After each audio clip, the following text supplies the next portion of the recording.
Sarah Martinez wiped the sweat from her forehead as she entered the military academy's locker room.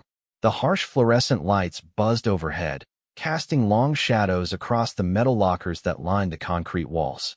She had just finished another grueling physical training session, her muscles aching from the demanding obstacle course that seemed designed to break the spirit of anyone who dared to dream beyond their assigned limits. At 19, Sarah stood barely 5 feet 4 inches tall, with calloused hands that told the story of a childhood spent working in her family's auto repair shop in East Los Angeles. Her father, Miguel, had immigrated from Mexico with nothing but determination and a toolbox. He had built a modest business from the ground up, teaching Sarah that hard work could overcome any obstacle. But even Miguel had raised his eyebrows when his daughter announced her intention to join the military and eventually become a commanding officer. The academy had been Sarah's dream since she was 12 years old, when she watched a documentary about female military leaders who had shattered glass ceilings in the armed forces. She spent years preparing, studying military history, learning multiple languages, and pushing her body to its physical limits. Her high school counselor had tried to steer her toward more realistic goals, suggesting nursing or teaching instead. But Sarah knew her calling lay in leadership, in protecting others, and in proving that determination could triumph over prejudice. As she opened her locker, the familiar sounds of her male classmates' conversation drifted from the adjacent section. The thin walls between the men's and women's areas did little to muffle their voices, and Sarah had grown accustomed to overhearing their discussions about weekend plans, upcoming exams, and military strategy debates. But today, something in their tone made her pause. "Did you see Martinez struggling with the rope climb again?" The voice belonged to Derek Thompson, a tall blonde cadet from Connecticut whose father was a retired general. Derek had made no secret of his belief that women didn't belong in combat roles, often making snide remarks disguised as friendly advice. "Yeah, she's way too small for this stuff," came another voice that Sarah recognized as Marcus Webb, Derek's roommate and closest ally. "I don't know why they even let girls try out for command positions. It's just setting them up for failure." Sarah's jaw tightened, but she continued changing out of her training gear, trying to focus on her breathing exercises. She had heard variations of this conversation countless times before from classmates, instructors, and even some family members who worried about her chosen path. "My dad says they're just trying to meet some diversity quota," Derek continued, his voice carrying easily through the thin barrier. "But when it comes to real combat situations, you need someone who can actually carry a wounded soldier to safety. Martinez couldn't lift half the guys in our class." Several other voices joined in agreement, their laughter echoing off the locker room walls. Sarah recognized most of them as members of Derek's circle, young men from military families who had grown up believing that leadership positions were their birthright. "She's book smart, I'll give her that," admitted Jake Rodriguez, whose comment surprised Sarah because he had always been relatively respectful toward her. "Her tactical analyses are always spot on, and she knows more military history than most of our instructors." "Book smart doesn't matter when bullets start flying," Derek scoffed. "You need physical strength, intimidation factor, and the ability to make split-second decisions under pressure. She's just too emotional, too soft. Did you see her tearing up during the prisoner of war simulation last month?" Sarah remembered that exercise vividly. They had been subjected to psychological pressure techniques designed to test their mental resilience. She hadn't been crying from weakness. She had been overwhelmed by anger at the injustice of the simulated scenario. But she realized that her male classmates had interpreted her emotional response as evidence of fragility. Plus, what happens when she's leading a unit of guys who don't respect her authority? Marcus added, "Soldiers need to trust their commander completely. If they're spending time worrying about protecting the little lady instead of focusing on the mission, people are going to die." The laughter that followed this comment was particularly cruel, filled with the casual cruelty of young men who had never faced serious adversity themselves. Sarah felt her hands trembling as she folded her training clothes, fighting back tears of frustration and rage. "I heard she's applying for the advanced leadership track next semester," Derek continued. "Can you imagine? Commander Martinez giving orders to Navy SEALs or Army Rangers. They'd laugh her right out of the briefing room." Maybe she'd be better suited for a desk job, suggested another voice that Sarah couldn't immediately identify. Logistics or communications. Something more appropriate for her skill set. The conversation continued for several more minutes, with the young men dissecting Sarah's every perceived weakness and limitation. They discussed her family background with thinly veiled classism, making assumptions about her intelligence and capabilities based on her father's occupation. They questioned whether someone from her economic background could understand the complexities of military strategy and international relations. Sarah sat on the bench in front of her locker, listening to every word and feeling her resolve crystallize into something harder and more determined than before. She had always known that her path would be difficult, but hearing her own classmates dismiss her so casually was a wake-up call about the magnitude of the challenges she faced. When the voices finally faded as the young men left the locker room, Sarah remained seated in the silence, processing everything she had heard. She thought about her father's words from years earlier, when she had come home crying after being excluded from a pickup football game because she was a girl. "Mija," he had said, kneeling down to her eye level. "Some people will always try to tell you what you cannot do. But you know what you're capable of better than anyone else. Don't let their small thinking make your dreams smaller." Sarah stood up and looked at herself in the mirror mounted on her locker door. Her reflection showed a young woman with determined brown eyes, calloused hands, and the lean muscle tone of someone who had never backed down from a physical challenge. She saw someone who spoke 3 languages fluently, who could field strip a rifle in under 2 minutes, and who had scored in the top 5% on every academic exam since arriving at the academy. More importantly, she saw someone who understood leadership not as an exercise in dominance and intimidation, but as a responsibility to serve others and make difficult decisions based on principle rather than ego. Her upbringing in a working-class family had taught her empathy and resilience that her privileged classmates might never develop. The next morning, Sarah arrived at the academy's administrative office 30 minutes before it opened. She had spent the night researching the requirements for the Advanced Leadership Track program, reviewing her academic standing, and preparing her application materials. When the secretary arrived, Sarah was sitting on the bench outside the door, her paperwork neatly organized in a manila folder. "I'd like to submit my application for the Advanced Leadership Track," Sarah announced, standing up as the office was unlocked. The secretary, a middle-aged woman named Mrs. Patterson who had worked at the academy for over 2 decades, looked surprised. "Are you sure, dear? That program is extremely competitive, and the physical requirements are quite demanding." Sarah smiled politely, recognizing the well-intentioned but misguided concern in the woman's voice. "I'm certain. I meet all the academic requirements, and I'm confident in my physical capabilities." As Mrs. Patterson processed her application, Sarah felt a mixture of nervousness and excitement. She knew that submitting this paperwork was more than just applying for a program.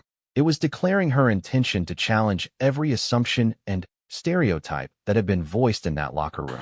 Over the following weeks, Sarah threw herself into preparation with renewed intensity.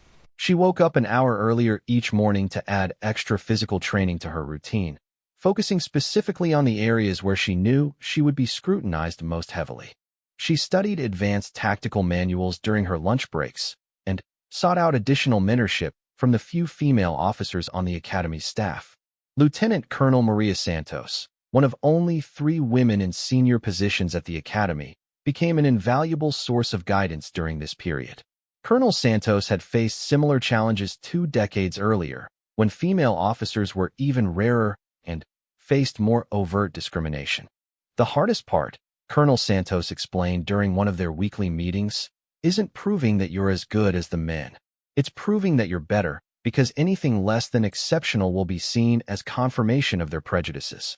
Sarah absorbed this advice and channeled it into every aspect of her preparation. She volunteered for additional duties, participated in optional training exercises, and maintained perfect academic performance while her classmates struggled to balance their coursework with their social lives. The application process for the Advanced Leadership Track included a series of interviews with senior officers, psychological evaluations, and practical leadership exercises. Sarah approached each component with meticulous preparation, studying the backgrounds and philosophies of her interviewers and practicing her responses to challenging scenarios.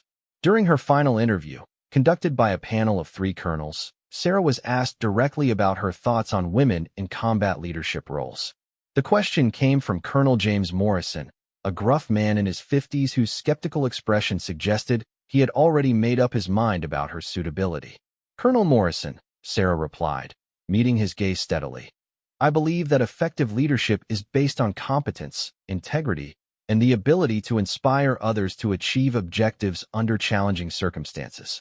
These qualities are not determined by gender, but by character and preparation." Colonel Morrison leaned back in his chair, his expression unchanged. "But what about the physical demands? Combat leadership requires the ability to carry a wounded soldier, to intimidate enemy forces, to command respect from subordinates who may outweigh you by 100 pounds. Sarah had anticipated this question and had prepared her response carefully.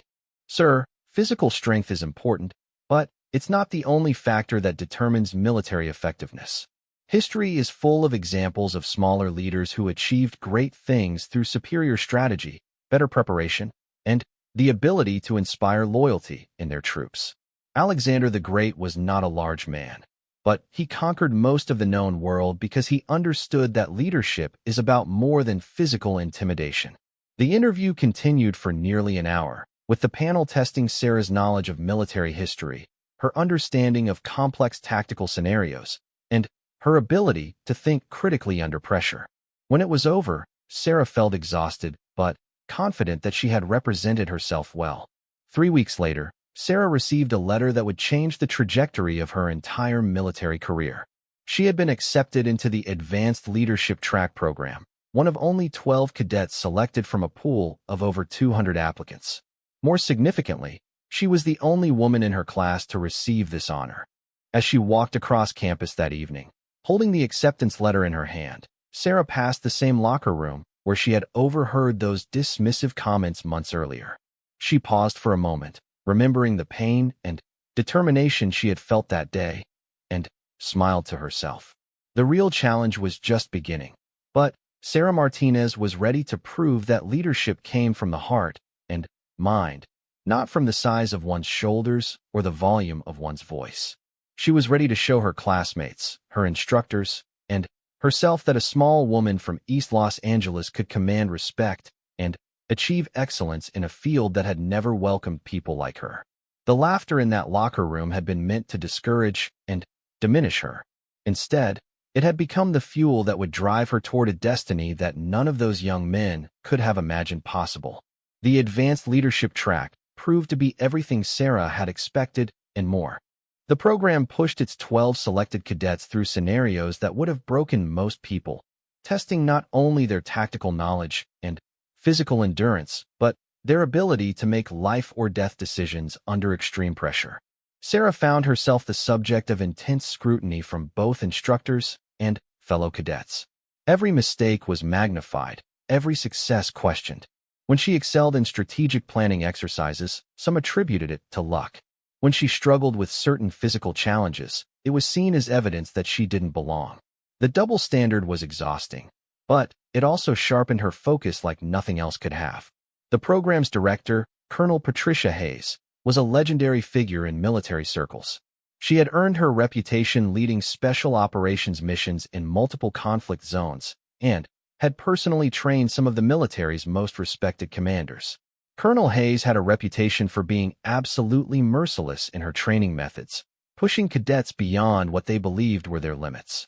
During the first week of advanced training, Colonel Hayes gathered the 12 selected cadets in a nondescript classroom and delivered what would become known among them as the reality speech.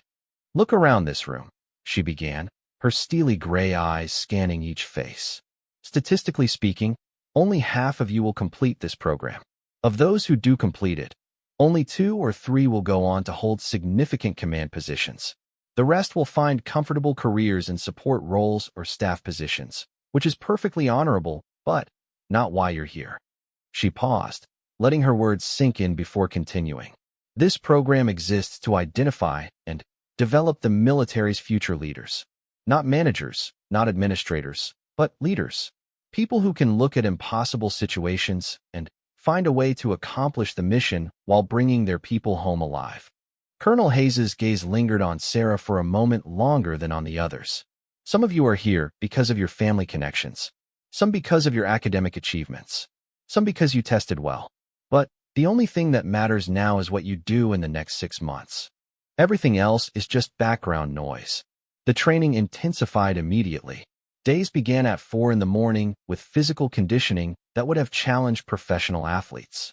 Afternoon sessions focused on advanced tactical scenarios, often conducted with minimal sleep and under extreme time pressure.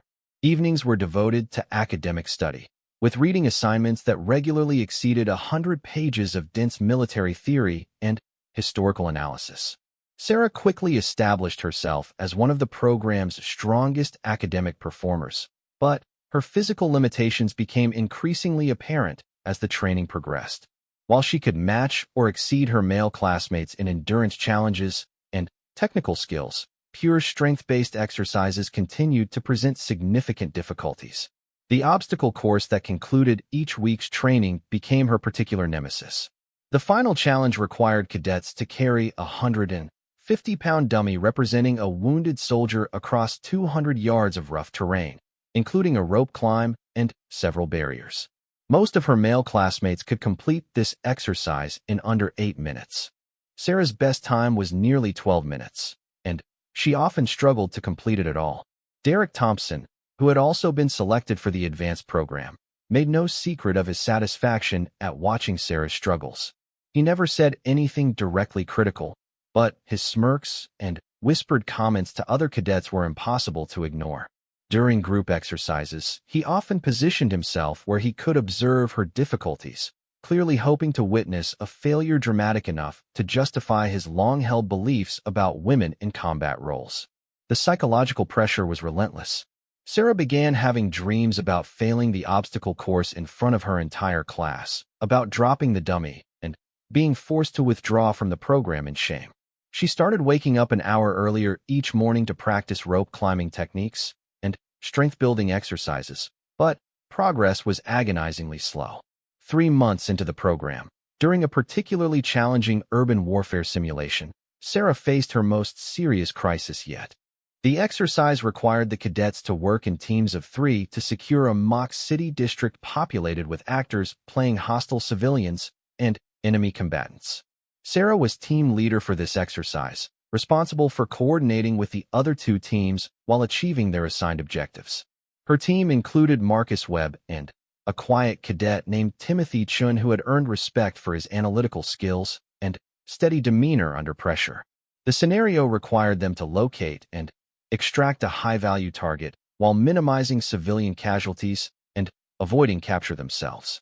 Sarah had spent hours studying the mock city's layout and developing what she believed was a sound tactical approach.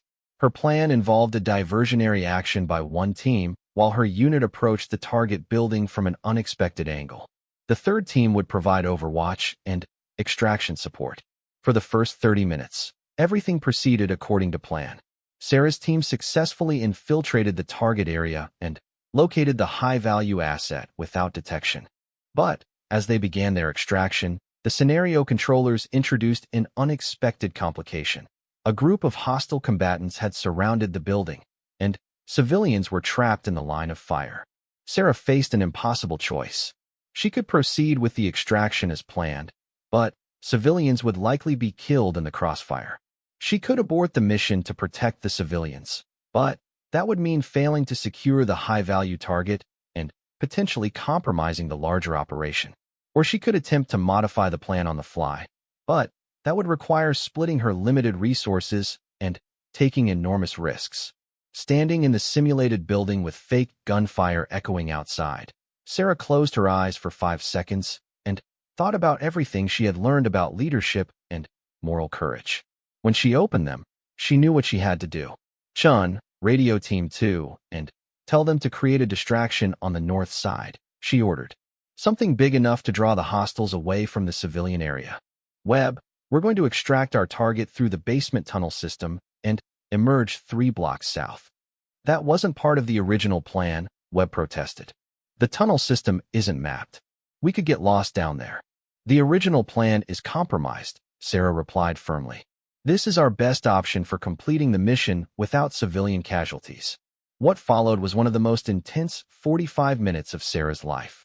The basement tunnel system was a maze of narrow passages and dead ends, navigated by flashlight while carrying the wounded, high-value target. At one point, they had to crawl through a space barely wide enough for their shoulders, with Webb expressing increasing skepticism about Sarah's decision-making. But Sarah's gamble paid off. The tunnel system did connect to a building 3 blocks away, just as she had hoped based on her study of the city's infrastructure. They emerged safely with their target, having avoided both enemy detection and civilian casualties. The other teams had also completed their objectives, and the overall mission was deemed a success. During the after-action review, Colonel Hayes praised Sarah's adaptability and moral courage. Leadership isn't about following the plan when everything goes right, she told the assembled cadets. It's about making the hard choices when everything goes wrong. Cadet Martinez demonstrated both tactical flexibility and ethical leadership under extreme pressure. But the victory felt hollow to Sarah because she could see the expressions on some of her classmates' faces. Derek and his supporters clearly viewed her success as the result of luck rather than skill. They whispered among themselves that a male leader would have been more decisive, that splitting the team and going underground had been unnecessarily risky. The whispers followed her for weeks. During mealtimes, she would notice conversations that stopped when she approached. In the barracks, she would catch snippets of discussions about whether women could handle the psychological pressure of combat command. The isolation was almost as challenging as the physical training. Sarah's saving grace during this period was an unexpected friendship with Timothy Chun. Unlike most of the other cadets, Chun seemed genuinely impressed by her leadership during the urban warfare exercise and sought her out for study sessions and tactical discussions. Chun came from a military family himself, but his quiet confidence and analytical nature made him a natural ally for someone facing the pressures Sarah endured daily. They're never going to accept that you belong here, Chun told her one evening as they reviewed case studies of historical military campaigns. So stop trying to prove it to them. Prove it to yourself and to the instructors who will actually decide your future. This advice proved invaluable as the program entered its final phase. The concluding exercise was a week-long field training mission that would test everything the cadets had learned about leadership, tactics, and decision-making under pressure. They would be divided into 2 competing forces and tasked with achieving conflicting objectives in a wilderness area, with minimal equipment and constant evaluation by instructors. Sarah was selected as one of 2 overall commanders for the exercise, responsible for leading a 6-person team against Derek's equally sized force. The appointment came as a surprise to many of the cadets, including Derek himself, who had clearly expected to be chosen for a leadership role based on his family background and early performance in the program. The night before the exercise began, Sarah lay awake in her bunk reviewing topographical maps and considering personnel assignments. She knew that this final evaluation would largely determine her future in the military. Success would open doors to advanced training and eventual command positions. Failure would likely result in assignment to a support role, confirming every stereotype about women's limitations in combat leadership. But as she studied the terrain where she would soon be testing everything she had learned, Sarah felt a calm determination settling over her. The laughter in the locker room that had started this journey seemed like a lifetime ago. The scared, angry young woman who had heard those cruel comments had been transformed by months of relentless challenge into someone harder and more focused. She thought about her father, who would be following her progress anxiously from thousands of miles away. She thought about Colonel Santos and the other women who had paved the way for her opportunities. Most of all, she thought about the future female cadets who would follow in her footsteps, and whether her performance in this exercise would make their paths easier or harder. The field exercise would begin at dawn, and Sarah was ready to show everyone exactly what kind of leader she had become. The girl who had been dismissed and mocked was gone forever.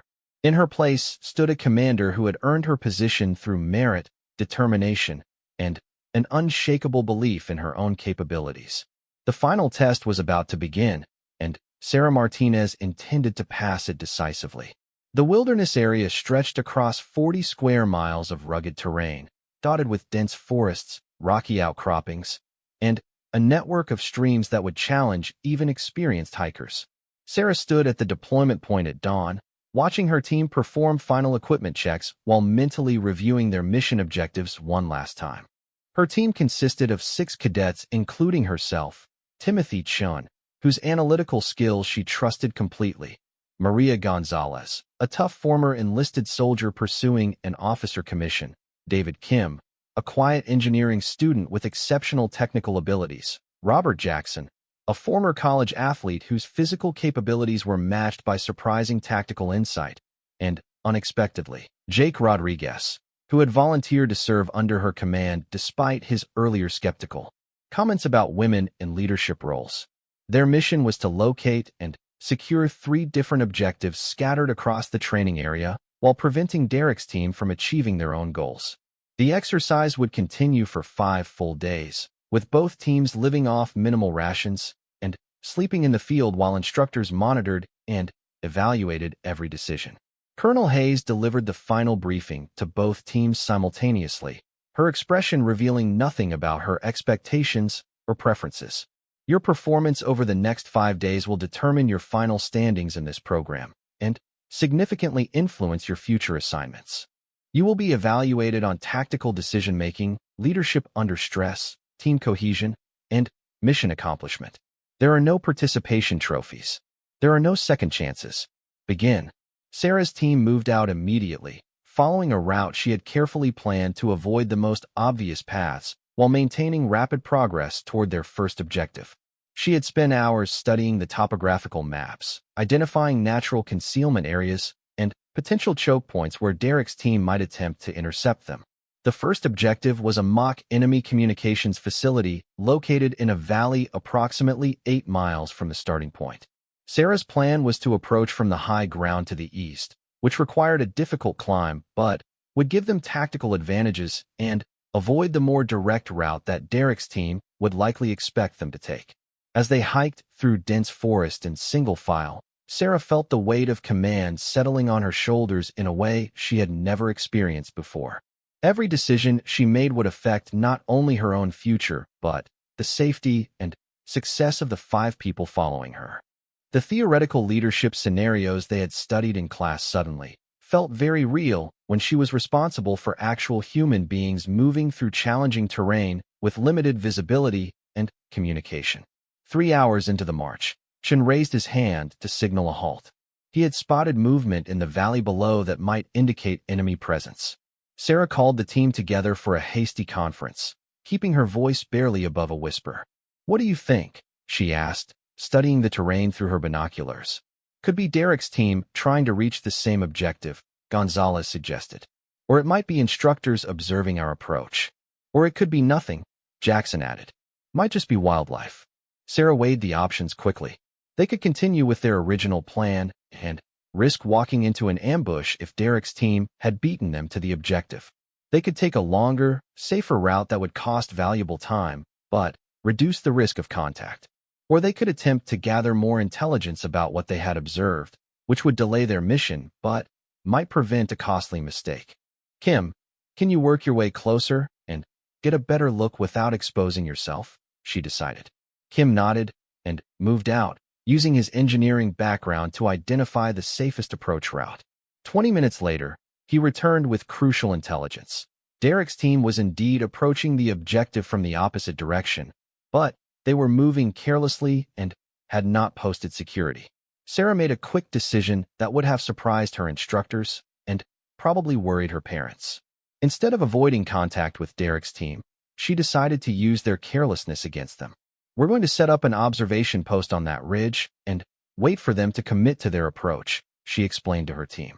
"Once they're engaged with the objective, we'll move in from behind and force them to withdraw. It's risky, but if we execute it properly, we can secure the objective and eliminate their team from this part of the exercise." Rodriguez looked skeptical. "That's pretty aggressive for the first day. What if something goes wrong?" "Then, we'll adapt," Sarah replied confidently. But Derek's team is moving like they think they're on a training hike instead of a combat mission. We need to take advantage of that. The plan worked flawlessly. Derek's team approached the mock communications facility with minimal security precautions, clearly expecting to secure the objective without opposition. Sarah's team used the high ground to observe their movements, then executed a coordinated approach that caught Derek's group completely off guard. The simulated firefight was brief, but decisive. Derek's team found themselves surrounded and was forced to withdraw, leaving the objective in Sarah's control. More importantly, the encounter demonstrated to both teams and their evaluating instructors that Sarah was willing to take calculated risks and could execute complex tactical maneuvers under pressure.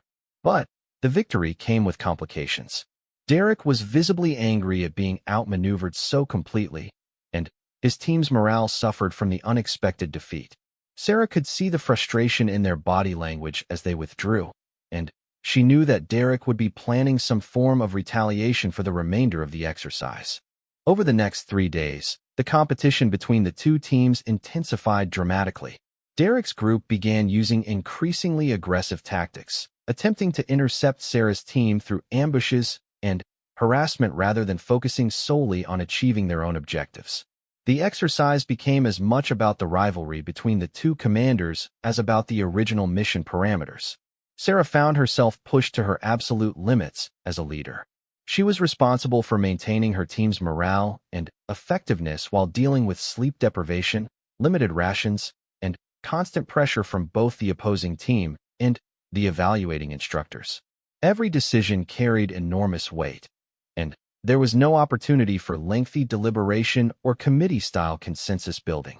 On the 4th day, the exercise took a dangerous turn when Rodriguez suffered a genuine injury during a river crossing. A loose rock caused him to fall awkwardly, resulting in what appeared to be a serious ankle sprain that left him barely able to walk. Sarah faced an agonizing decision. She could call for medical evacuation, which would ensure Rodriguez received proper treatment, but would also reduce her team size for the final day of evaluation. Or she could attempt to continue the exercise with an injured team member, risking further injury, but maintaining her full capabilities. Sarah called for a team meeting to discuss the situation openly. "Jake, how bad is it really?" she asked Rodriguez directly. "I can keep going," he replied through gritted teeth.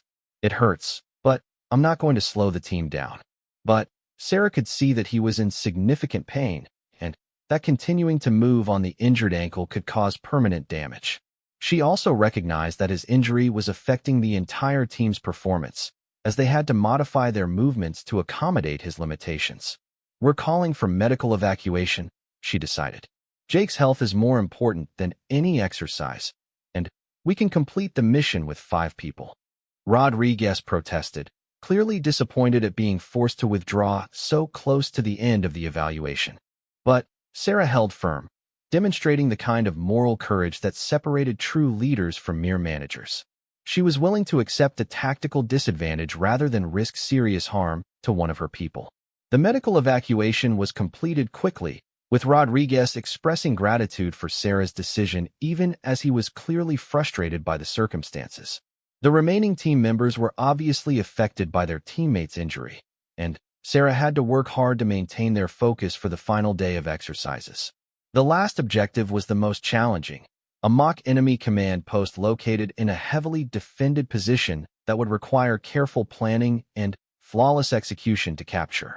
Sarah's team was now operating with only 5 people, while Derek's team remained at full strength and would certainly be attempting to secure the same target.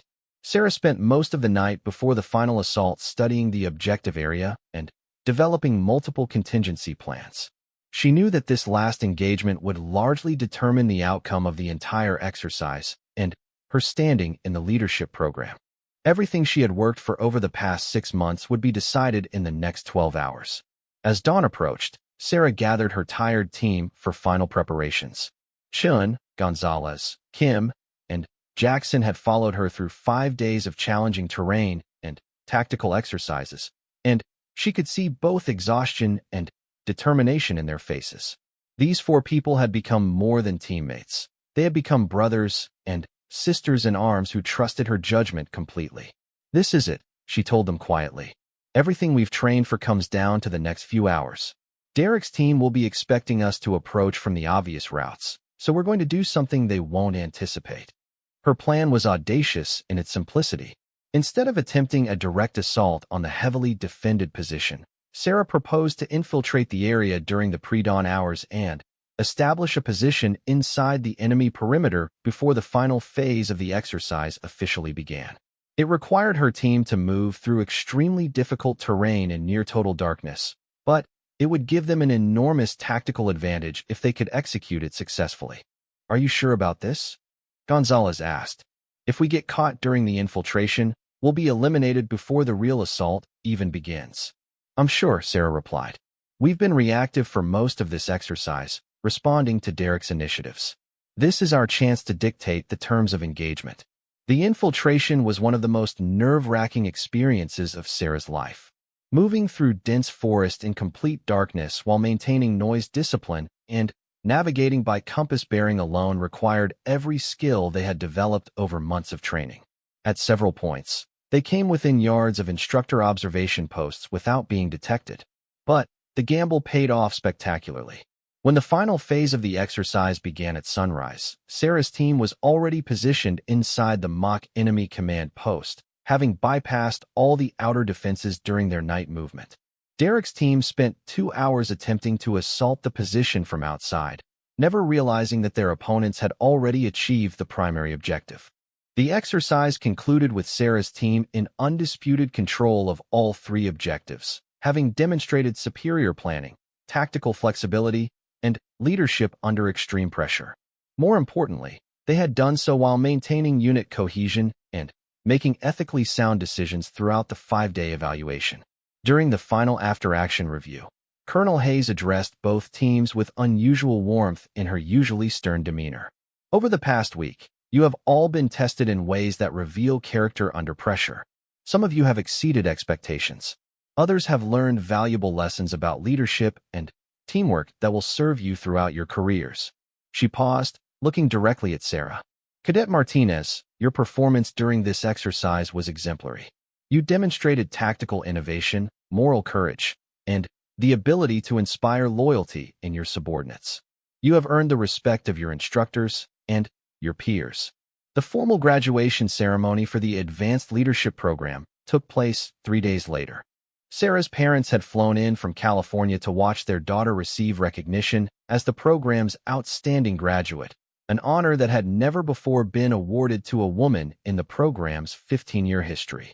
As she walked across the stage to receive her certificate and the gold cord that marked her as a distinguished graduate, Sarah thought about the journey that had brought her to this moment. The mocking voices in the locker room seemed like echoes from another lifetime, spoken by people who had fundamentally misunderstood what leadership actually required. Derek Thompson, who had finished 4th in the program rankings, shook her hand as she left the stage. "You earned it," he said simply, and Sarah could see genuine respect in his eyes for the first time since they had met. But the most meaningful moment came after the ceremony, when Colonel Hayes pulled Sarah aside for a private conversation. "I have a proposition for you," the colonel said. "There's an opportunity for you to serve as a liaison officer with an elite special operations unit. It's not a combat role initially, but it would give you exposure to the highest levels of military planning and operation." Interested, Sarah didn't hesitate. "Yes, ma'am." 6 months later, Lieutenant Sarah Martinez reported for duty at a classified location, wearing the uniform she had once been told she would never earn the right to put on. Her assignment was to serve as a planning officer for special operations missions, working alongside some of the military's most elite units. The work was challenging and often dangerous, requiring her to coordinate complex multi-unit operations under extreme time pressure. But Sarah had been prepared for this level of responsibility by every obstacle she had overcome along the way. The doubt and skepticism that had once threatened to break her spirit had instead forged her into exactly the kind of leader the military needed. 3 years later, Captain Sarah Martinez received her first independent command assignment, leading a mixed-gender unit in a combat zone where her tactical skills and leadership abilities would be tested under real-world conditions. Her success in that role led to rapid promotions and increasingly significant responsibilities. Today, Colonel Sarah Martinez serves as the commanding officer of one of the military's most prestigious training facilities, where she has the opportunity to mentor young officers who face the same challenges and skepticism she once encountered. Her office wall displays numerous commendations and awards, but the item she treasures most is a simple photograph of her first team from the Advanced Leadership Program. The voices that once laughed at her ambitions have long since faded into irrelevance. In their place are the voices of subordinates who trust her judgment, superiors who rely on her expertise, and young officers who see in her example proof that determination and competence can overcome any obstacle. The girl who was told she was too small, too weak, and too emotional to lead others has become the commander she always knew she could be. And every time she puts on her uniform, Sarah Martinez remembers that the most powerful weapon any leader possesses is the refusal to accept other people's limitations on what is possible.